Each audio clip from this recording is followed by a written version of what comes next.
Bridge of Gold is what it's called. It's really about bar and bat mitzvahs in Israel. Then we'll come back, and we have a guest on that topic.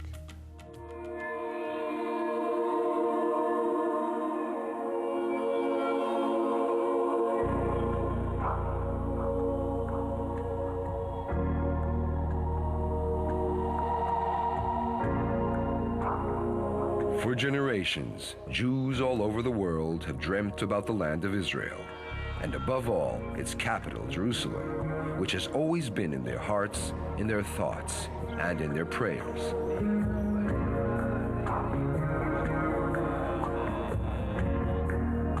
In our days, spending time in Israel and Jerusalem is a reality, which provides a unique lifetime spiritual experience and an effective way of connecting to one's roots.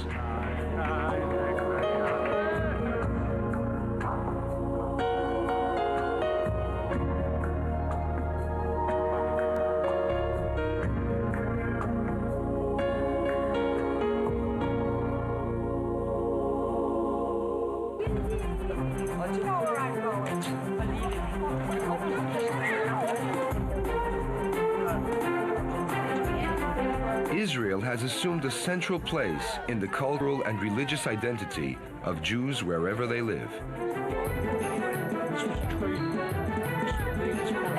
Hi, my name is Sarah and I'm from Canada. My name is Ezra, I'm from Germany. I'm Safra, the only one from LA. My name is Jennifer, I'm from New York. A bar mitzvah is the first time you ever get to read from the Torah, and it's a big experience when you do it in Israel, so I'm happy I get to do it here. Today, more than ever, it is clear that a visit to Israel fulfills a basic and significant role in deepening and strengthening the foundations of a person's Jewish identity. With this in mind, many families choose to give their children the distinctive gift of a trip to Israel around the time that they are celebrating their bar or bat mitzvah. I've always wanted to come to Israel, and we were always coming under any conditions, and it's been fantastic. It's nicer to have it in Israel because it's the center of our religion.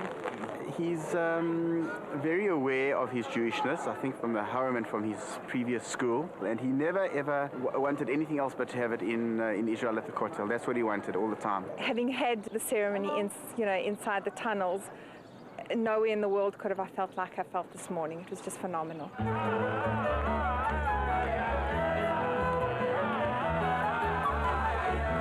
A family visit or organized tour can ensure that the experience of having a bar or bat mitzvah in Israel will affect their children throughout the rest of their lives.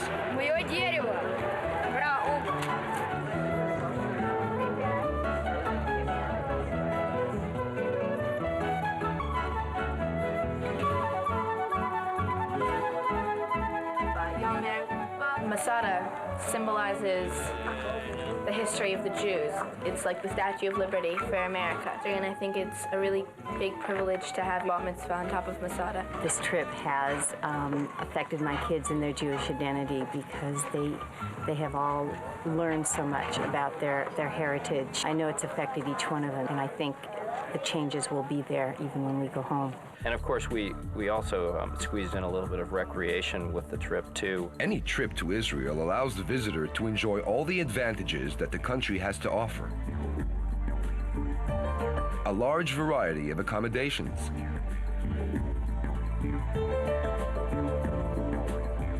gourmet Middle Eastern and Western cuisine, and convenient transportation across the country. Museums, beaches, hikes, sports, and shopping malls are just some of the many attractions and holiday styles available for all the family. I'm so happy to be in Israel. It's beautiful here and I love it. I'm so excited to be here with all my mates. It's been educational, fun, adventurous, tiring, exhilarating, and fulfilling. So we're very happy that we're here. It's leaving a lasting impression on big grandchildren and my children and my wife and I. We invite you and your children to spend this important day in the place where Jewish life began thousands of years ago. Give them a Jewish heritage experience that will stay with them forever.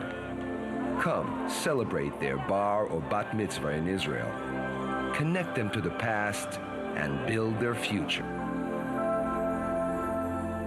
We'll be back with Simon Tov, like Simon Tov and Mazel Tov. Right after this, we continue topic bar and bat mitzvahs in Israel.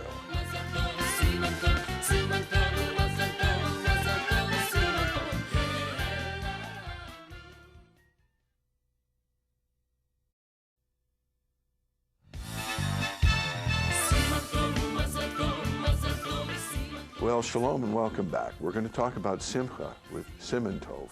Simon Tov, Mazel Tov, da da da da da da. I love that song. So joyful.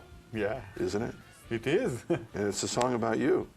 My name is Simha Tov. Yeah, it is the perfect name for what we're doing. Exactly. And what you're doing, if I got this correct, it's not too complicated, is you're helping people, youngsters right now, celebrating their bar and bat mitzvahs by doing it in Israel. Oftentimes, yes. I assume the child and the family celebrate the Simcha back in the United States, and then they do it again in Israel to kind of cement that connection between Israel and America, or Israel and the child, and sometimes only in Israel. Yeah, sometimes only in Israel. Sometimes they come to Israel to make a bond with the country, with the heritage, everything that they're doing in Israel.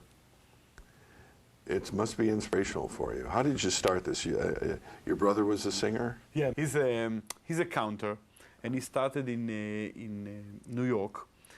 And after a few times that people heard him, they came to Israel, and in the Bar Mitzvah, they want him to do singing and everything. And he started to do like a business from that, meaning that he was taking them to the kotel, and he's arranging the bass, and arranging the trumpets and everything, shofar, everything for them. And since then, it was like 6 years from today. Now we have like around 22 bar mitzvah a month. So it's a lot of work. Most of them are probably bar mitzvah as opposed to bat mitzvah. Yeah, I think most of them is bar mitzvah. Maybe 10 or 15% it's bat mitzvah. People not aware of the bat mitzvah issue. More now, because as we discussed before we went on the air back, if you were like in the 60s now, 60 years old, I guess I would say if you were 12 or 13 years old as a girl in the 1960s, yes. You were, up to that time, you were definitely not bat mitzvah. Yeah. It became, but in Israel, they celebrated, it's more of a party without the reading from the Torah, right? You're not reading from the Torah, but there is a special blessing for bat mitzvah. There is one from Torino, there is one from Spain, from the community, the Jewish community, and it have a special saying for bat mitzvah, because she is already she doesn't put the tefillin and she doesn't read the Torah, but all the rest is the same like a boy. And most of the bar bat mitzvahs, I believe, at least at the bar mitzvahs, are at the kotel, at the wall. But Masada has been used in recent decades too. Yeah, definitely. Why Masada? Oh, Masada! That's the huge story of Masada. People knows the story of Masada. Masada was a place that built by Hordos, but the Jewish came there and lived there after our Bet HaMikdash was ruined, the second Bet HaMikdash. And they are the last fortress to rebel against or to fight against the Romans. Now, at the end of their days, they had a lot of debates there what to do, because the Romans were all around Masada, and people are trying to build like a place to get on the mountain, and they were not fighting against the Romans because the people that built it, they were slaves. And then after the Roman got to the mountain, the Roman went in and they saw that everybody was dead. They didn't want to be a hostage in the hands of the Romans, so they killed themselves. So this is the story of the Jewish that were very brave until the last moment, and in the last moment they didn't give up, they killed themselves. So this is a very special place. They don't do only Bar Mitzvah in Masada. They do also military ceremonies, because this is like the sacrifice that we're willing to give for our country. So they do it also in Masada. We do it also in Masada. We had a very nice Bat Mitzvah there a few months ago, and we do it in Jerusalem in the Kotel. But in the Kotel, it's not only in the Kotel, it's all the way from Zion Gate through the old city in Jerusalem, singing and dancing and having the Bar Mitzvah. It seems like you wanted the celebration filled with a lot of Freilach, is what we say in America, the old term of joy, lots of happiness. A lot of happiness, because this is like a marriage to the Torah. When you put tefillin, you say, Ve'erastich li le'olam. Ve'erastich means to be engaged. So the kid is being engaged with the tefillin, with the Torah. It's a lot of... We put chuppah, maybe we can see in the video, we put a chuppah above the Bar Mitzvah boy and the family, and you go with the chuppah, with drums and singing, a lot of Simha like that.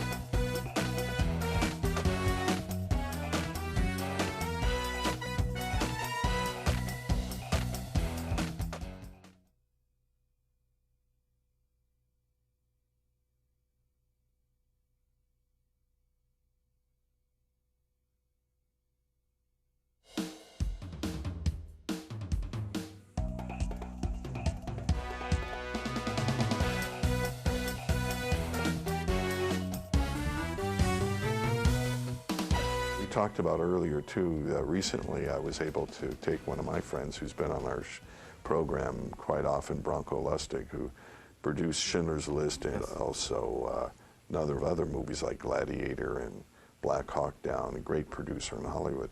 But he was in Auschwitz and never was bar mitzvahed at the age of 13, so we bar mitzvahed him in front of Barrack 12, the same barrack he lived in when he was 13 years old. Now that's pretty dramatic. I mean, Auschwitz. Definitely. But I think there's a lot of young people during the Holocaust who couldn't be bar mitzvahed.